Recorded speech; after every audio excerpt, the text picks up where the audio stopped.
we haven't even mentioned his name, but it's been all over the news. Enzo Fernández. It's for both of you, of course, as is every question. I'm going to come to you first, Danny. What do you make of this deal? The figures being touted are astronomical, particularly for a player.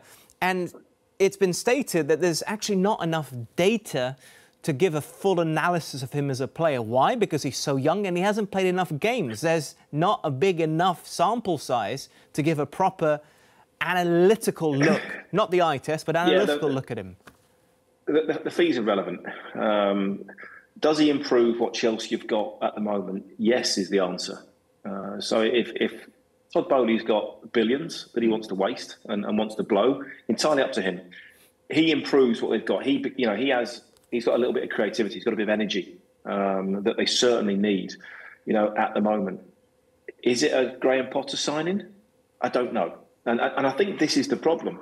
You're asking a manager, a head coach, to manage players, but clearly a lot of those players he wouldn't choose for himself. He was always about organic, holistic, the way he did things at Brighton, looking after the way that he talks to people.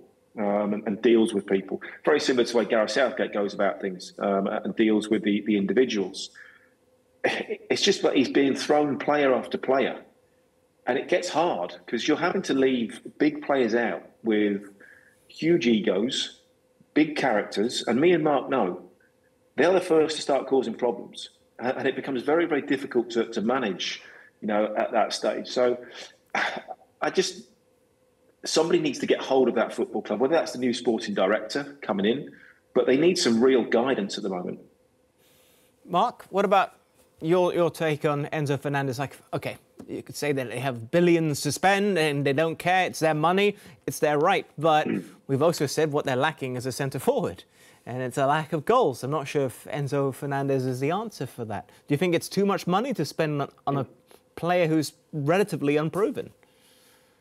Well, I mean, just following off what Danny said there about, the fees are relevant. It is to a degree, but then there's also the financial fair play. And how much does he improve the squad of players that you've got? And does that match up with the fee?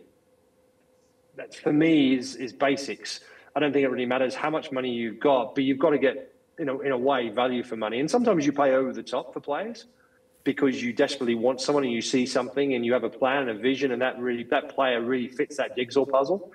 But I don't think Chelsea had that plan. I mean, if you look at the players, Danny mentioned it earlier on in the program.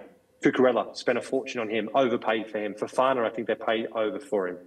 I mean, which is crazy. Now we're talking about another signing of over 100 million, which is over the top. There's no doubt about it. I paid 20 million for him. Yeah, I don't think, Mark, Graham Potter has gone out or gone to the board and said, I need Fernández. Go and get me Enzo Fernández. He's the missing piece in my jigsaw. I don't care whatever it takes, go and get him. Whereas you look at managers that have been there in the past, when Conte was there, when Mourinho was there, when other managers were there. And just, it's like, right, okay, go and get that player. That's the one player that I need that is going to make a real difference. My choice, and I'm going to play him, and I need him. I don't think Graham Potter's got... I think they've looked at him and gone, oh, he's a good young player. He's had a decent World Cup. Let's just go and pay the release clause. And let's just bring in another good player with no real thought about where he's going to fit in, how he's going to fit in, and how that's going to fit into the plans of the bigger picture. Yeah, but going on that, touching on that, what you're talking about in terms of the manager and saying a manager having a decision, and previous managers have had that at Chelsea under the previous ownership. And like Conte had it with Jorginho. Mourinho had it the first time when he brought Didier Drogba. I think there's every manager you look through and you could probably pick out a player or two that the manager had a big say in, one individual, maybe two. There's not many others, because they had a plan, they had a structure in place. And whether you believed in that or not, the proof was there. Chelsea would churn out trophies year after year after year. I mean, the haul of trophies under the Abramovich regime was pretty impressive, huge.